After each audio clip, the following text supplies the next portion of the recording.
То беше много знаково, смислено. Тогава се присъединиха и колеги от пожарната и се оказа, че това беше много важно, защото допринесе за много бързата реакция след това земетресението в Турция.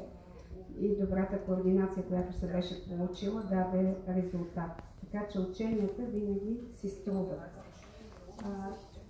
И по-късно колегите ще разкажат по-подробно за другите проекти, но ние се намираме на територията на най-големия, не знае дали не е единствен полигон за обучение на граждани, деца, възрастни хора в община. Създадахме го също постепенно и бавно с различните модули.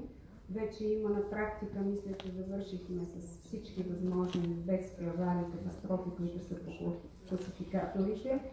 И тук се обучават предимно деца. Създадахме го, за да може в реална среда децата да минават обучение. До този момент над 6000 деца са преминали обучение за различните бедствия, аварии.